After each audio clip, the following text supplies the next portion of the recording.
It's time to get nerdy, y'all. A little bit of gaming history for you. Something relevant in gaming and discuss our opinions on it. Should we kick it out of here, or should we kick-start it? This is the part where you, the listeners, try to stump the hosts. I'm not a lawyer. I just play one on a podcast. Ladies and gentlemen, boys and girls, it's Tuesday, September 19th, 2023. And you know what that means. It's time to get nerdy, y'all. Welcome to episode number 282 of Two Nerds in a Pod, the nerdiest video game podcast in the galaxy. My name is Lam, also known as Mr. Nice Guy, and I'm joined by my comrade in gaming commentary, Return of the Mac, the Miggity Mac, also known as Maction. Mac, how you been, man? Ahoy there, Lam. I'm doing fine. Arr, why are you talking like that? It's Talk Like a Pirate Day, sir. September 19th, every year, all day, every September 19th is Talk Like a Pirate Day. Give your people some ahoys and some avasts and tie a jigger around the mainsail, whatever that means. So, I'll be honest with you, I ain't doing that the whole episode. I'm not. Oh, okay. Fair you enough. Well, can. I mean, if you're You not gonna, can. I'm not gonna either. I think that's a lot. That's a lot for an hour. Hang on. Give me a second. Let me just try and workshop real quick. Okay. As we be finding out in paragraph number 75 of the first amended complaint, the lawyers for the prosecute. Yeah, no, I can't keep that up. So Right. no, I'm gonna drop it. Yeah, you're gonna do damage to your vocals if you do that for too long. It's true, for a whole hour. And look how much water I've already drunk just to get through that. So Right. Yeah, I think you're right. It's a lot of water, man. Hey, how have things been? Other than talking like a pirate, what else is new, man? How you been? I have been fantastic, man. It's been a great week. Had a lovely weekend. Just a lot of good things have been coming together. Today had a positively lovely day. Got myself, a fresh haircut.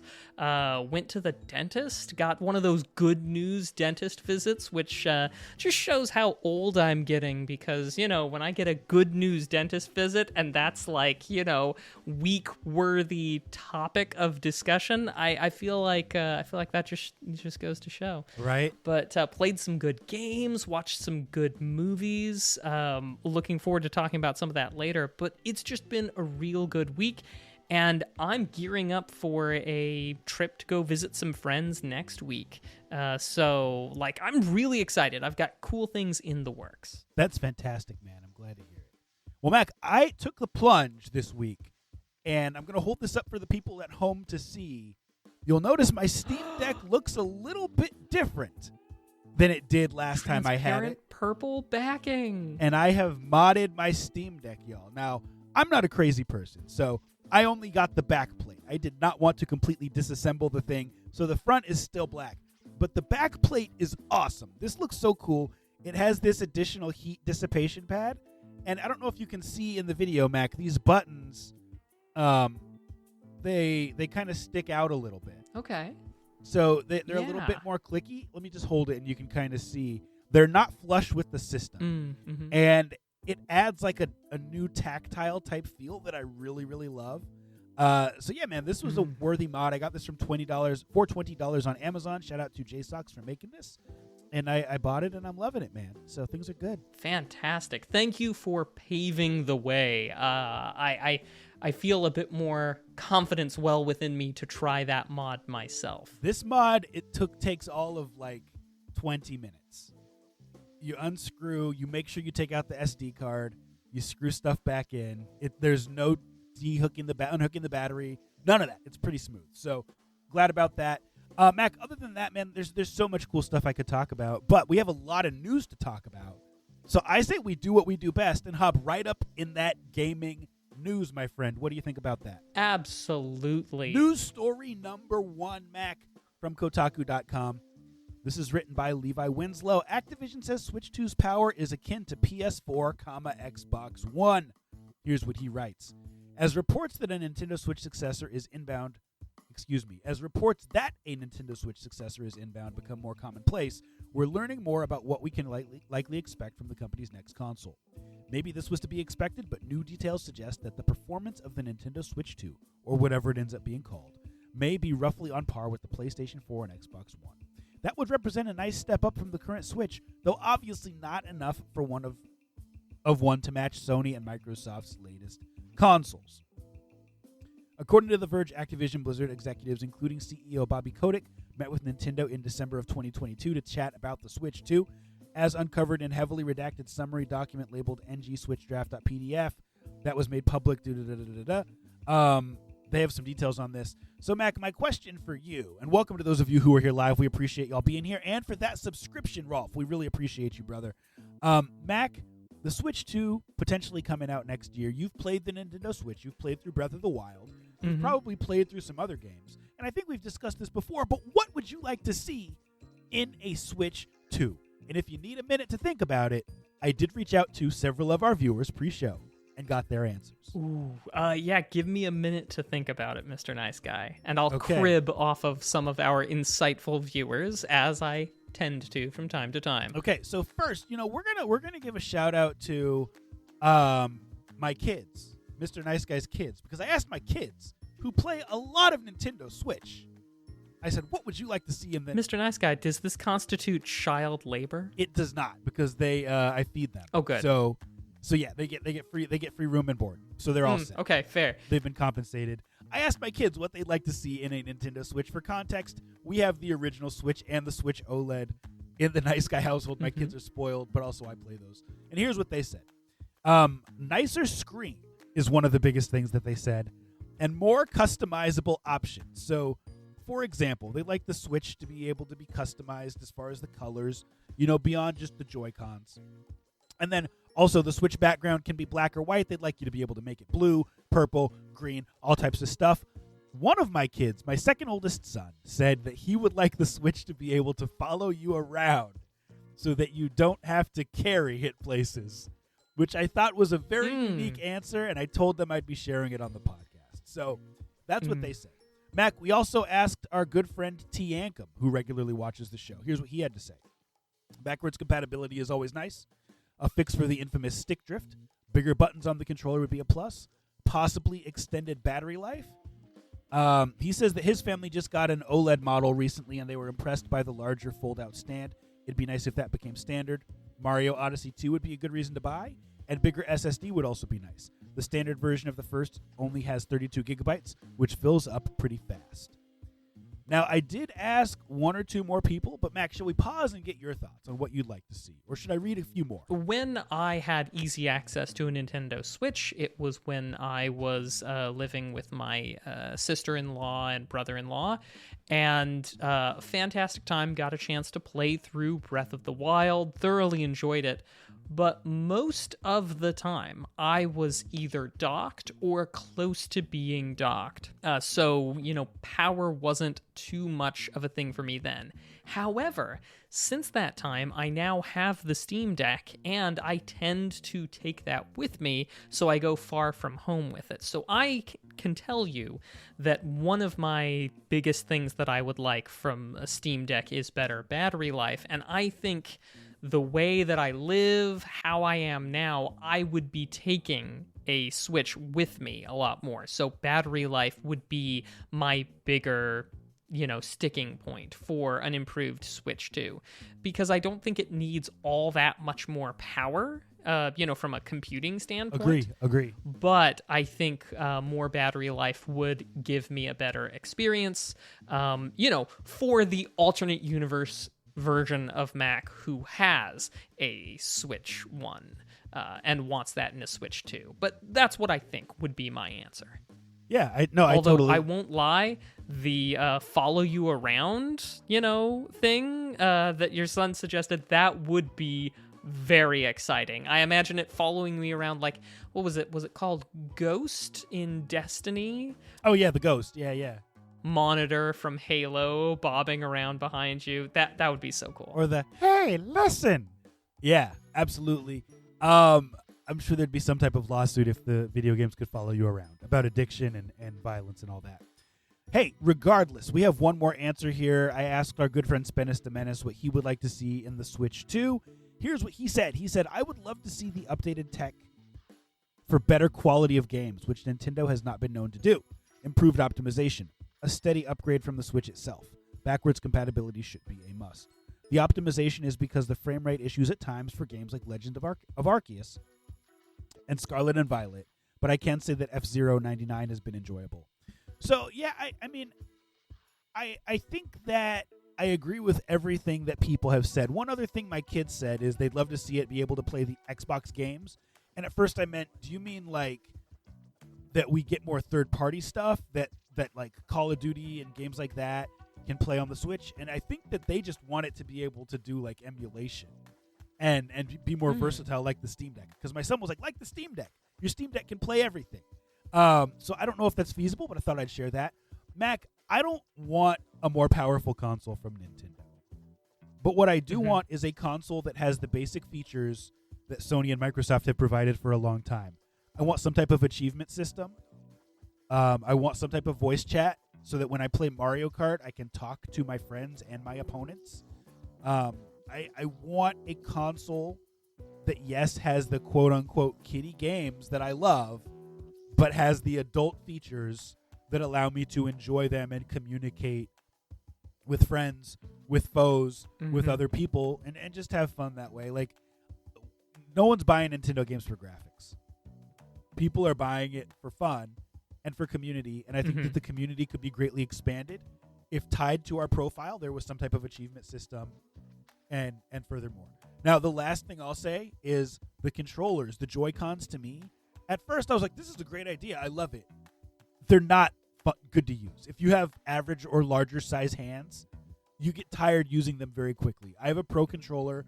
I also recently, because I have the Switch OLED and wanted to be able to play it portable, I bought some Doyaki controllers. You guys should Google these. They're awesome. They slide on the sides just like Joy-Cons, but it's basically like half of a real controller. And it has all the haptic features. It has RGB. They're pretty cool. So I bought those, and they have Hall joysticks, the one that I bought. So no stick drift. So I want Nintendo to come out with a better version that has those features. That's what I want in the Switch 2. Mac, before we move on, anything else? Just that I'm excited about the Switch 2 because of other things I know that we're going to talk about. Yeah, 100%. Let's move on to another news story, and this one is so big. Generally, full disclosure, I don't send Mac news stories in advance because I want to get his full, real live reaction. But this one is so big, I wanted him to have a chance to see it in advance. IGN.com, written by Taylor Lyles. All the major revelations from the FTC versus Xbox court document leaks. For those of you that follow gaming news, this is the biggest story, maybe of the year, in terms of stuff that has happened. So, here's what happened. This week, several unredacted, highly confidential documents from Microsoft began appearing online. These documents were part of Microsoft's legal case against the U.S. regulator, the Federal Trade Commission. The case was argued back in June with a verdict reached in July ruling in favor of Microsoft. The documents and questions have revealed highly sensitive information regarding Microsoft's gaming arm Xbox, where its hardware roadmap is in the coming years, and other game developers it has its eye on acquiring. To dive in deeper, check out our breakdown below of all the news and reveals from the latest leaked documents. So, Mac, I'm just pretty much going to read the headlines here, and then I want to get your perspective on, number one, do you think that these things are feasible? And just like your broad thoughts on these leaks coming out. So here's the headlines. Elder Scrolls 6 is an Xbox console exclusive. It's number one. And with that, no Elder Scrolls 6 before 2026. That was part of that as well. Activision was briefed on the Switch successor late last year, which we kind of just covered. Xbox mid-generation refresh has been leaked, meaning that we'll get some new consoles mid-generation, potentially in 2024. Microsoft is planning to release them next year. This is the next thing. Fallout 3 and Elder Scrolls 4 Oblivion are getting remastered. Xbox is planning to release its next-gen console in 2028. And this is the big one, Mac. Generally, we don't know when the next gen is going to start, but now we have a reasonable guess. And then the last one that I'll read is Phil Spencer really wants to buy Nintendo. Mac, you're not a lawyer, but you play one on a pod. What do you think about these stories? I have to open with saying this is one of the things that I like and enjoy about when we get lawsuits. Not just because it gives me something to talk about on this show and pretend at being a lawyer, but because the discovery process gives us access, especially when that stuff gets leaked, to all sorts of interesting things. Now, obviously, big sort of like, oh, Phil Spencer wants to buy Nintendo. Is that like I would like world peace type of a conversation topic? Is that like something that you write, on your dream board, and try and manifest as you look in the mirror each morning? Who knows? But I don't know how serious they are about that. I think we've batted that thought around as an experiment a couple of times in various, previous episodes and been like, yeah, Nintendo would never go for it. And I think that's still true today. Money talks, though. Generally, I love that we get stuff like this because this is the types of interesting things that you find out during discovery, because part of the process in a thing like this is access to internal emails. Yep. And sometimes you get cool, interesting little tidbits as well, scooped up during the discovery process. Discovery is fun. We should all have more lawsuits so we get more bombshells like this. Disagree with that part of it. Yeah. Mr. Nice Guy, do we want to take these kind of one at a time? Yeah, we can. And one that wasn't included in this is, there's a couple that weren't, or that I didn't read, is he also said that he'd buy Valve if the opportunity arose. Mm-hmm. So since we're both, Steam Deck owners, Valve users, what do you think about that potentially happening? Well, in general, the purchase of Nintendo, purchase of Valve, I am against these generally, just because of the concentration of everything under one storefront, everything under the auspices of one single group. I just don't want. I'd love to be able to get games from other places, just in case it turns out that the person at the top or some of the high-ranking officials happen to be reprehensible people and my money is going to fund their reprehensible activities. I'd like other options. Just blanket. I agree, maybe for slightly different reasons, but here's the interesting thing, and I didn't think about this until just now. Microsoft, headquartered in Redmond, Washington. Nintendo, I believe, is headquartered in Japan, but has a big campus in Washington State, Redmond, Washington. I remember driving past it many times growing up. Mm-hmm. And Valve, who wants to guess where Valve is based? Oh, I was going to say, Autumna, Iowa. No, I'm pretty sure Valve is also based in Seattle area. No, you're right. They definitely are. So the interesting thing is from a money perspective and also from a location perspective, if Microsoft was to acquire any of those, it might be a pretty smooth transition in terms of geography and not requiring all of your employees to relocate. And like, there's a lot of things that make it easier when you're buying something that's in the same state. So just a thought. Not that I want it to happen, because I feel like Valve has built a culture that's customer centric. I've told the story before about my Valve Index and the issues that I had with the base stations and how Valve replaced them for me multiple times with no issue. And they do that kind of stuff all the time. Great refund policy, great company. Mac, number 2 on here, though.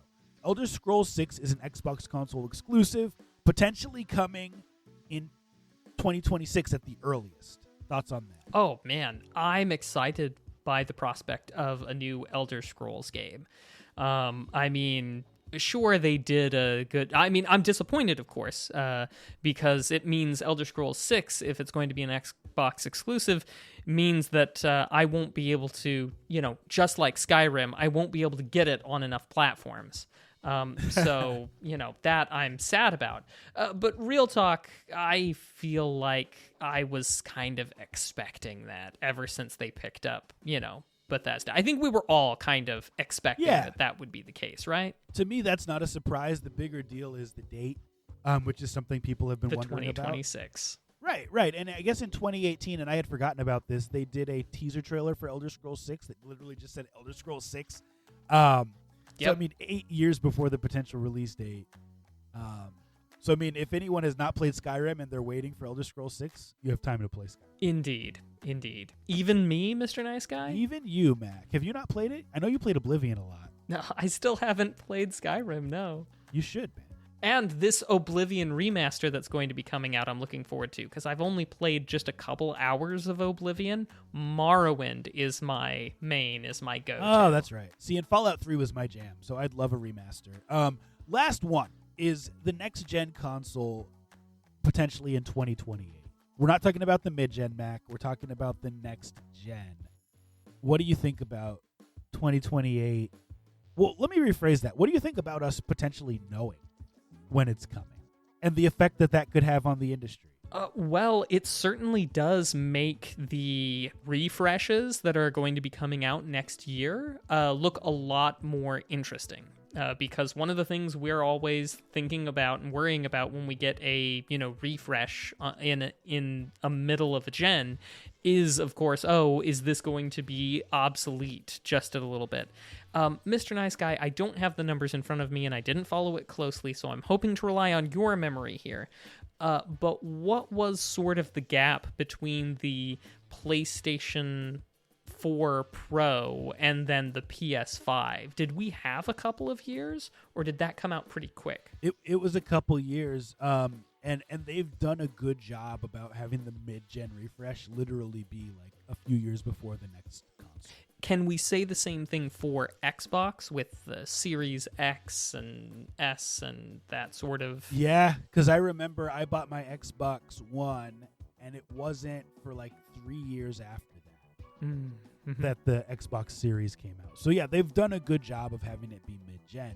But here's my concern, though. My concern is this going to hurt sales? Because we often see people buying stuff like right before the end of a gen because they don't know that the new consoles are coming. That's business. Mm-hmm. And I'm assuming that helps fund some of the future endeavors of these companies. It'll be interesting to see if sales really, really start to slow even before the announcement of the next-gen consoles, since now we may know when they're coming. Mm-hmm. That's my only thought. Yeah, I think, though, it's definitely going to help sales of the refresh that they're planning. Because, if you're looking at picking something up in 2024, you're like, oh, yeah, maybe 4 more years before we get a refresh, or we get the next gen, so this refresh makes sense. Ishmobile says, why don't they call it what it is, a new generation of consoles? It's the new way anyway. I agree. And my bigger concern is, like, is this going to cause devs to push off their game to the next gen, or say, hey, we're not even going to use the dev kit from the PS5 to work on this because we know that the new one is coming.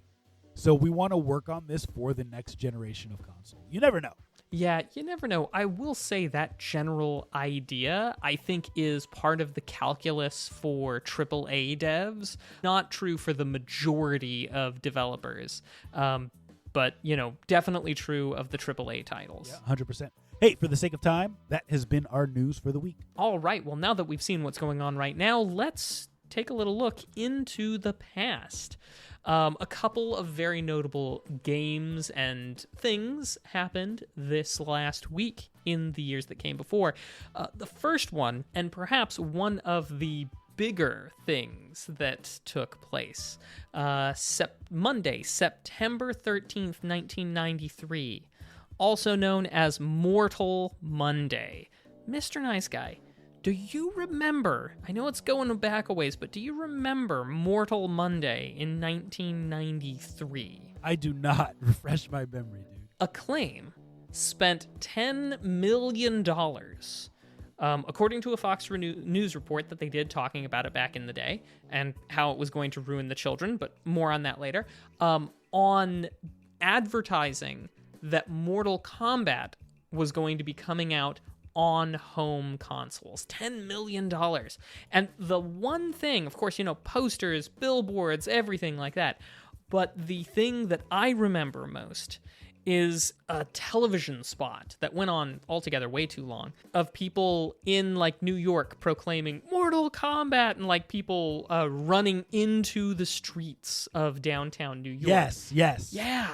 But that was all about this release because on September 13th, 1993, we got Mortal Kombat for the Super Nintendo, the Sega Genesis, the Game Boy, and the Game Gear, all released on the same day, same time.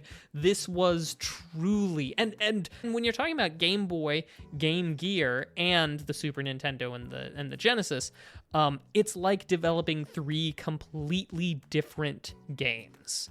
And to release that all at the same time, Game Boy and Game Gear, you're probably not even going to be able to use most of the same assets going on. Anyway, point being, big day, and a bit of a wild undertaking. And $10 million spent on the advertising budget alone. We can't talk about that without also talking about what people were saying about it at the time, Mr. Nice Guy. It's funny because I almost feel like I remember. And, well, we were both around. It's Right. just a question of how much attention we were paying, right? Right. I have a couple of lovely quotes from that Fox News report talking about this release. Quote, and this is the kind of violence that critics are worried about, end quote. Cold-blooded murder is making Mortal Kombat the most popular video game in history. Immediately after talking about, fatalities where you pull out hearts or pull off heads with a spinal column flapping about. Yes, I remember. Quote, wait until these kids are fighting, then they'll think about this and try to make it real.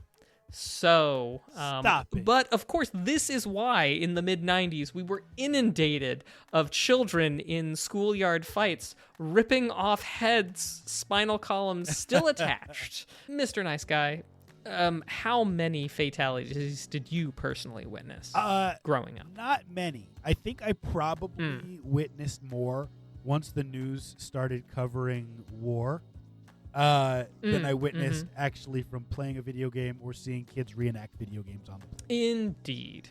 And I think that tells you all you really need to know about that kind of talk.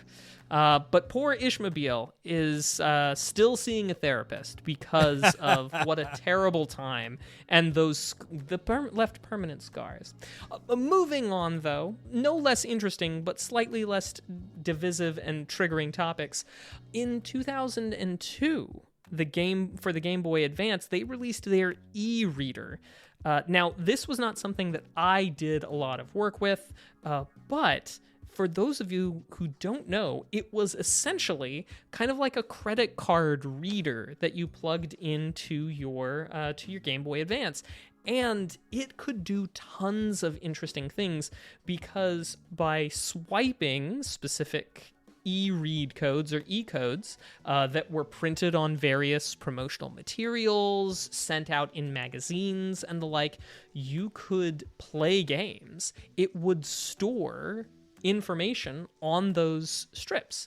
And thanks to preservationists, you can actually print those things off these days and swipe them yourself and get access to those. But it had things like a release of Super Mario Brothers 1 that you would swipe like a credit card onto the reader on your Game Boy Advance, and it would contain the data for that. For other games, it would unlock things. For example, in Ruby and Sapphire, there were areas of a specific island that could only be unlocked by swiping what had been like a ticket that was given to you, kind of like a ticket for the Saint Anne, the boat in Pokemon or what have you. It was a little bit different, but you'd swipe it and then it would unlock this area in Ruby and Sapphire, so you could go catch a specific Pokemon only obtainable there.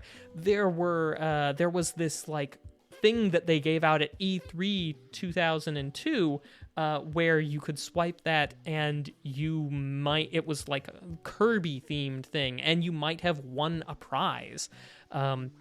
Anyway, all sorts of interesting and exciting things. Games themselves, secret areas, special data. And it was, I feel bad about it because it's something that, even though I had a Game Boy Advance, never made it to me, but yet such a cool and interesting way of trying to implement technology in a new way. Part of what very much put this on my radar for now, and why I was keeping ahead of it, is because you're mentioning of those levels. Would you tell us a bit, remind us about those e-reader levels? Yeah, so I'm a huge fan of Mario 3, and there were some Mario 3 e-reader levels that were released only overseas, so we didn't get them here in the States. And Nintendo, I know Mac isn't going to agree with this, but Nintendo was kind enough to make those e-reader levels available as part of Switch Online. So when you log into the NES app and play Mario 3, you can now play those e-reader levels that were previously lost to time, which I think is great. And I love those levels. They're fun. No, I actually 100% agree with you. I think it's fantastic that that's available. And good guy Nintendo. Good move, guys. Just, 20 more miles to dig yourself out of the pit you've dug for yourselves. But I mean, it's a good starting effort. One rung on that ladder. But no, I really do like it. And Mr. Nice Guy, I hope to someday join you over there in the Midwest and try those levels myself, because I think that would be very cool. Yeah, it's pretty fun. Let's see, just, we are running up against time, so I will just mention briefly this last week in 2006, the release of Okami for the PS2, considered to be one of the best games. It regularly makes top 100 lists. It's also a beautiful expression of art. And in 2010, released for Xbox 360, Halo Reach. It has been more than a decade since its release, so I don't feel bad about mentioning that I think rarely have we seen a game where we knew that we were doomed from the beginning, but yet it still hit hard. Great game. Yeah, every loss along the way in Halo Reach just... great game. Absolutely. And that's been history for this week. Absolutely. Moving on to Indie Game of the Week, a game where we play and review, or rather a segment where we play and review a game that may need more attention and tell you if it deserves your attention. Now, Mac, this week we have Gunspector on the docket. Here's the description on Steam and the pricing, etc., etc. Gunspector is a twin-stick adventure game featuring a large open world, an equally sized subsurface, and a ton of action. Mac, this game released June 30th, 2023. The developer is Black RX. The publisher is Click Team. Currently sitting on Steam with 2 user reviews. Now, as you know, I believe you need 10 to actually get a rating, whether it's very good, overwhelmingly positive, that type of thing. You got to have a certain number of reviews. This only has 2, so they don't really show a rating yet. Price of the game... Oh, by the way, released June 30th, 2023. I think I said that. Price of the game is $9.99. And I do want to give a shout-out to Chris Black, who is the gentleman who made this game. I hit him up, and he was more than happy to provide us with codes of this game for review, which will not affect our opinion of the review. Mac, what do you think about this game? What was your experience with it? So, I have not been shy in talking about my general dissatisfaction of twin shooters, generally. So this one, unfortunately, did not capture my attention in the best of ways. It had a very much sort of Game Boy aesthetic to it, very much evoked the style of, a Legend of Zelda, like a Link to the Past style. You've got discrete frames. One of the things that I struggled with about it was that there was no upgrading, save as very temporary upgrades that you would occasionally get for a little bit. So it was entirely a get good kind of game. And the exploration in the game was a little bit rough because of how I felt like I often got penalized for exploring in an open world game, and I wanted to explore, but I'd go into an area, there would be enemies, I'd be locked in till I destroyed them, and then, with limited health that never really got that much easier, and with the same sort of short range gun options that I had in it. It was not for me really in the first place, but it really didn't endear me to it in that way.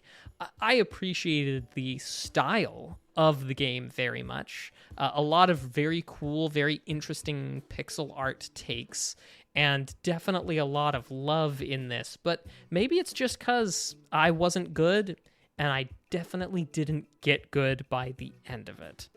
Mr. Nice Guy, how did you fare? So, part of what I love about our podcast is that we are honest with our audience.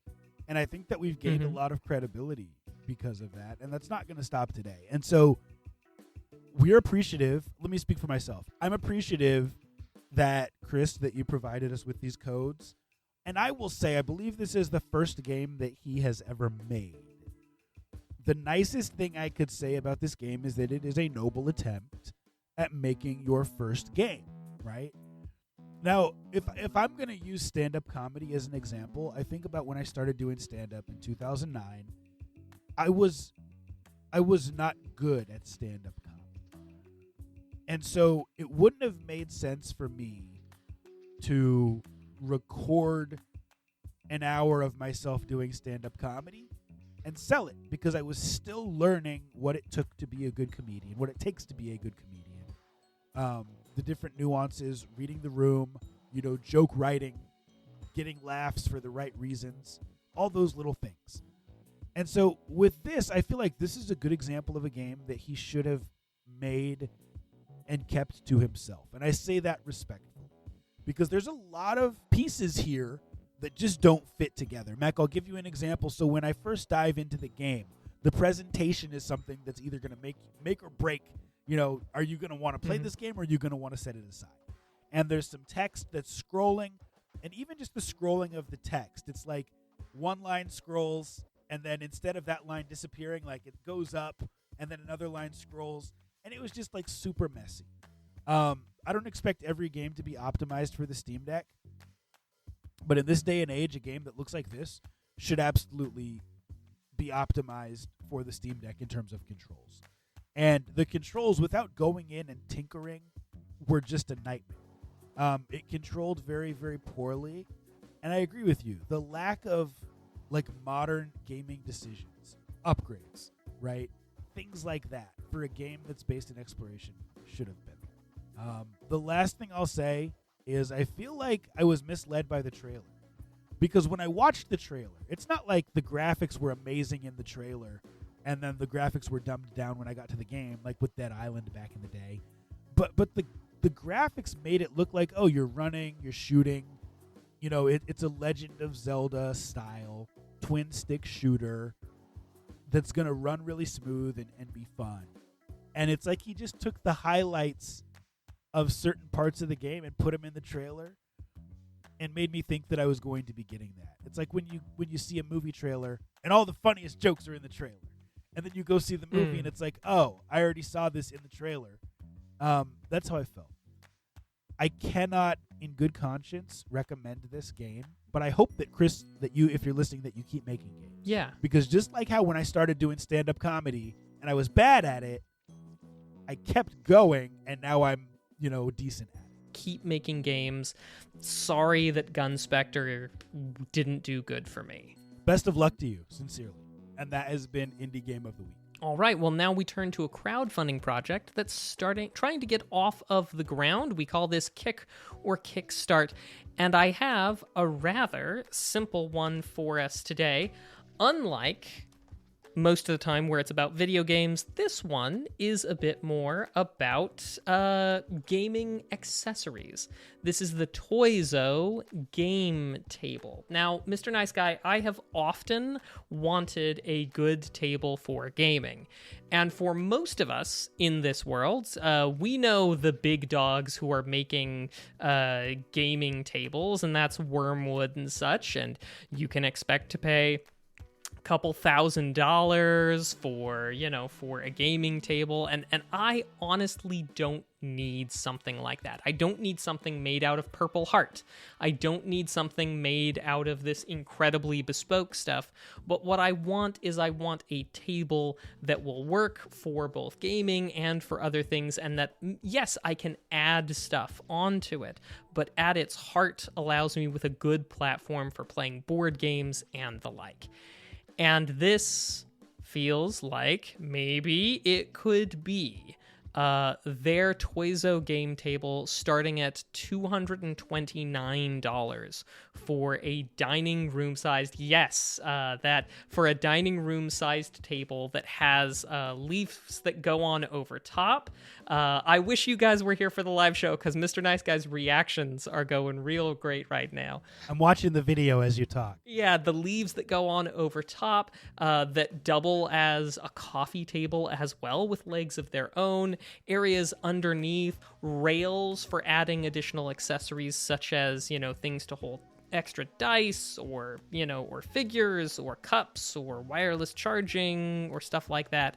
Anyway, it has a lot going for it, and they basically offer one of two things. You get a standard one for $229, or you get a deluxe for $269. That comes with the game table and the topper for the deluxe, or just the game table itself. And each of these you can add on various various additional things, like if you want the extra rail attachments and stuff like that. But here's the great thing about a somewhat standard rail attachment thing. You could make your own pretty easily. And as long as you didn't need it to be matching, it would work great. So anyway, it looks way cool. It is way cheaper than most of the other options out there. They did have an initial way lowball $20,000 goal, which they well blew through. They're probably at 2,000% of that. They've got a couple hundred left of these early birds, because all they're really doing is doing a limited quantity run of both of these versions and selling them. And they say right there it's going to be 35% off what the final price is going to be. So about $300 or so for the final product if you don't get in on the Kickstarter. All right. So, with that being thrown out there, Mr. Nice Guy, what are your thoughts? Man, Mac, this is... I just got to start off by saying this is great. This is very, very cool. And, I mean, for context, I'm a guy who built my own MAME arcade, my own physical arcade. And so when I see a table like this on Kickstarter, or some type of furniture like this on Kickstarter that's meant for gaming, that's meant for nerds, my first thought is, could I build this cheaper than what it costs? And the answer is yes, but this is priced in such a way that the convenience of just being able to buy something like this in a package that's already put together is absolutely worth it. Wireless charging built in, RGB lights totally unnecessary but cool. And then a tabletop so that it can actually function, right? You have it in the middle of the room, and it's not just this big open thing taking up your whole area. This is very, very cool. I don't even know what else to say. Yeah. So I think, like I said, I've seen these options out there, and they very much command a premium. This does not command a premium, and is exactly why it appeals to me so much. And for something like, $270, and we assume that the shipping cost is going to be a bit more on top of that, it is worth pointing out that this is, for a piece of furniture, it's low cost enough that you could conceivably take a risk. This is Toizo's first Kickstarter. We know nothing about this company. We know nothing about how easy it would be to produce. Many people have hopped on this bandwagon. Are many of us going to be sad when this finally closes? Are some of us going to miss out and be sad about it? Or will some of us, like the enterprising Mr. Nice Guy, have to build our own? Seems like a reasonable design. I want one for my house. And I need a dining table.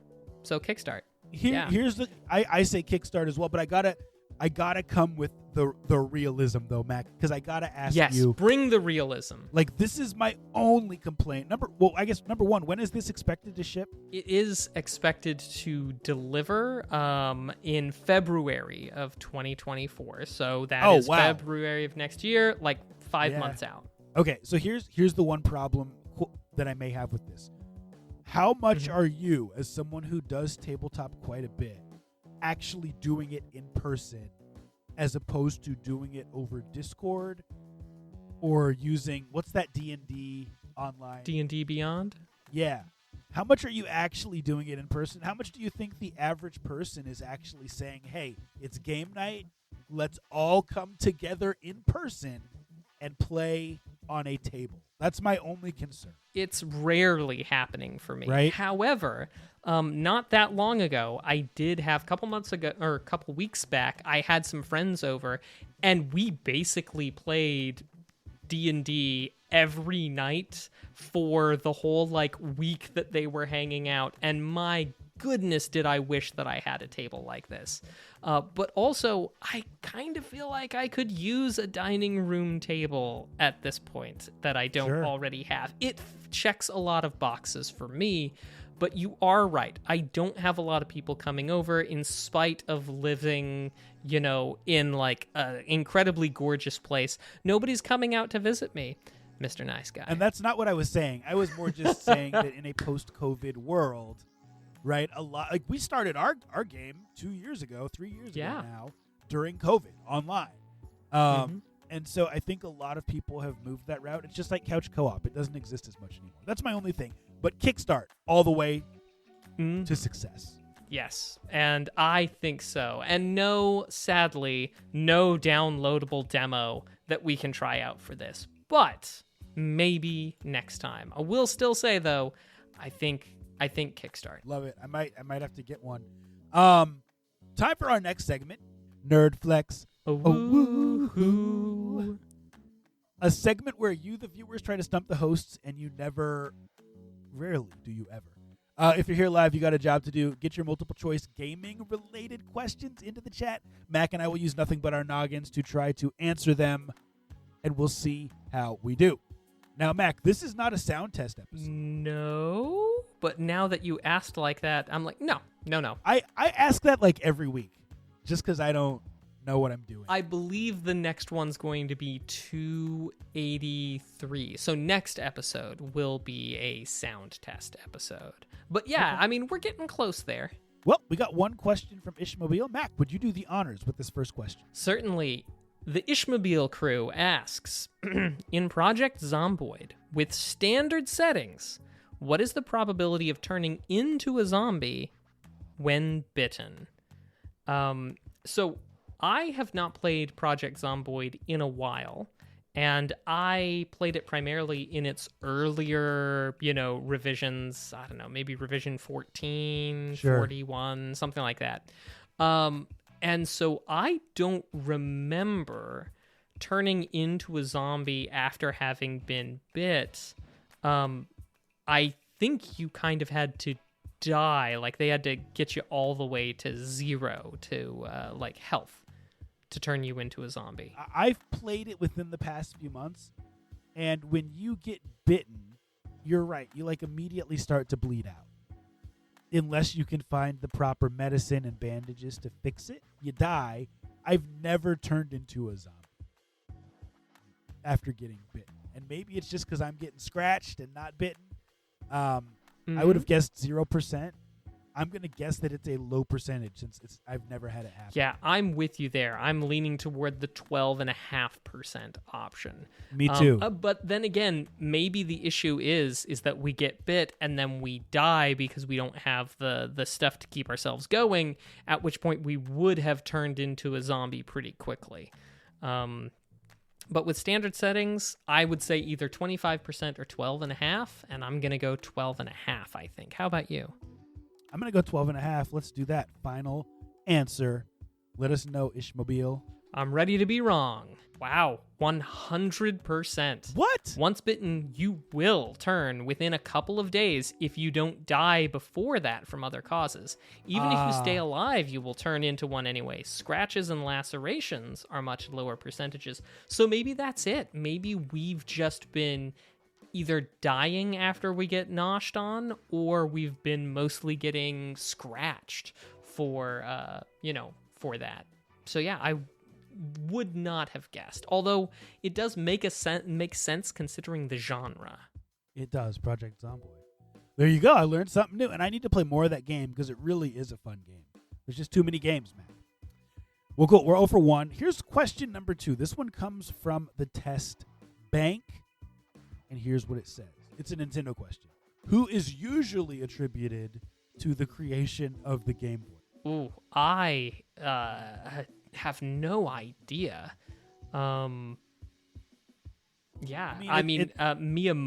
is going to be my guess because I have nobody else to guess. Yeah, that just seems like way too easy. Mm-hmm. You know what I mean? Yeah, I know what you mean. And Miyamoto, I guess that's the answer we have to go with, right? Unless you've got any other ideas, because I certainly don't. Iwata? Maybe? I don't know. Could be. You go Miyamoto, I'll go Iwata. Final answers, yes? Final answers. Someone else who I've never heard of. Gunpei Yokoi. Mr. Yokoi or Mrs. Yokoi? Either way, Yokoi. Thank you. You're an MVP. Thank you. Thank you for the Game Boy. Mac, we're going to keep it moving. We got one more question coming in. Zelda question. What is the most notable difference between the GameCube and Wii versions of Twilight Princess? I think I know the answer. Oh, I know this one. What do you think it is? I think it's a mirroring. I don't think that's what it is, but you could be right. What is the most notable difference between the GameCube and Wii versions of Twilight Princess? I was going to say that you can use the Wii remote to control your sword. To me, that's a pretty notable difference. And in the GameCube version, obviously with no motion controls, that's not the case. Yeah, I mean, obviously that's a difference, but I do believe it's a question of. I do believe it's definitely a question of like the dungeons are reversed, or it's like mirrored. On one thing, this will be on the left. On the other one, it'll be on the right type thing. Okay, well, you could go mirroring because this isn't multiple choice, so we can go different routes. You go mirroring. I will go Wii remote controls with the sword. Let's do it. And the final answer is? Oh my gosh. I was right, Mac. It's that there was a sword you could control with the Wiimote. That's awesome. I'm kidding. I was wrong. It's that they are mirrored. I would have never guessed that that's the most notable difference because motion controls are a big deal. I mean, I agree with you. Motion controls are a big deal. The reason why I leaned that way is because it wasn't that long ago. It was only, I think, just last year that I played Twilight Princess for the first time. I got a copy for the Wii, but the guide that I was using to help me find all those extra little things here and there was written for the GameCube, so everything was flipped. The things were mirrored, and when it was just like, okay, take a right-hand turn and go to this under this thing, I had to remember, I got to go left to go do that thing. And it was, but honestly, Mr. Nice Guy, like, I think you are definitely right. It's a big deal to have motion controls, and that was a huge difference between the two. I think we're both right. I think we're both right. We're all winners. Everybody wins. Everything is awesome. That's been Nerd Flex. All right. Well, now we turn to a little bit of legalese. Legalese. I'm Not a Lawyer at Just Play One on a podcast. And this is going to be a quick one because we are running up on time. But there has been an interesting development in the Billy Mitchell saga that I wanted to let you guys know about. Ooh, tell us more. So you may remember that when we talked last, we talked about some depositions, some things like that. And because I and any schlub off the street can, in certain courts, in certain jurisdictions, you can buy a copy of the pleadings and the da-da-da and the so on. But there are some things that often are more difficult to get your hands on. This was not so difficult to get my hands on, but the issue at play here is those things that are difficult to get your hands on. Specifically, Billy Mitchell's side has filed a motion for the lawyers for Twin Galaxies to be sanctioned for having distributed confidential information. Specifically, that they distributed copies of the deposition, both the text deposition as well as video of said deposition with Billy Mitchell. And they're citing that the distribution of these, specifically to people such as Carl Jobst, who happens to be on YouTube, that this is a violation of ethics. It's also a violation of a court protective order, and so on. When I got my hands on this, only the motion for sanctions that they put out there had been seen so far, so I haven't read what the other side's response is. But it is noteworthy that at the very least, their characterization of having distributed things to Carl Jobst may or may not be entirely accurate, because while Carl Jobst is not involved in this suit, he is currently involved in a lawsuit in Australia, and he may be entitled to the deposition material in this case because it's germane to his case in Australia. I'm not a lawyer, and I'm definitely not a lawyer in Australia either, so I'm not 100% sure how these things mesh together, but I do know that often if you are involved in one case and there's another case with similar, subject matter, the courts will share that sort of deposition information, especially if it is, germane to your case. So anyway, it is interesting. As we know, certain video game adjacent lawyers such as Jack Thompson have been sanctioned for bad behavior in the past, even going so far as getting disbarred. Whether or not this will indeed rise to the level of notable luminaries such as him, who's to say? I'll keep you updated, but clearly Billy Mitchell is getting spicy. So I'll let you know if new stuff comes up. But that is just the latest in how the Mitchell turns. But that's what I had for Legalese today. All right. Well, on that note, that's been our show, y'all. Thank you, everybody, for tuning in to episode number 282 of Two Nerds in a Pod. But before we go, we have one last segment called What We've Been Watching and What We've Been Playing. You know how it works. If you're here live, let us know in the chat what you're playing and watching. Mac, what have you been into over the past week? So over the past week, I've still been playing a bit more of Dust and Neon that we talked about last episode. I'm still not quite finished with the game. I've also been playing a couple of others that I don't know if I'm ready to reveal quite yet. But a Metroidvania, good solid platformer that I'm getting the hang of a bit more and more, but I have found I need to go to old school. I need to go to paper and write some notes, because if I leave a couple of days in between play sessions, then I forget what kind of quest I'm going on and what's left to do, and it takes me some time to catch up. So got my notebook. Is it the game I'm thinking of? I believe it is the game you're thinking of. Okay. As for what I've been watching, I finally watched The Flash, the movie The Flash. Did you see that, Mr. Nice Guy? I haven't seen it. I literally almost said, is it out yet? I know it is. I just forgot about it. It is. And, well, I'm not going to really give anything away here because it was part of the big marketing for it. But Michael Keaton reprises his role as Batman in it. And it was everything I could have hoped for and more from Michael Keaton. We finished off Mentopolis from Dimension 20. Nice. Well, Mac, I dove deeper into Starfield this week, and I'm having a really, really good time with it. It absolutely is not a perfect game, but it is a Bethesda game through and through, and I'm having a real blast with it, exploring the galaxies with my character, minus the menus being ridiculous, and I don't like flying around in the ship, and the encumbrance is absolutely frustrating. But it is a fun game. The weapons control well, the story is great, and the characters are fun to interact with. So, enjoying that. Been going old school, man. So, I love old NES games. One game I had never played on the NES was Alfred Chicken. That's one of my favorite Game Boy games of all time. Played through the NES version on the Steam Deck and had a good time. It controls kind of funky, but had some fun with that. And, just messing around here and there with the little Call of Duty.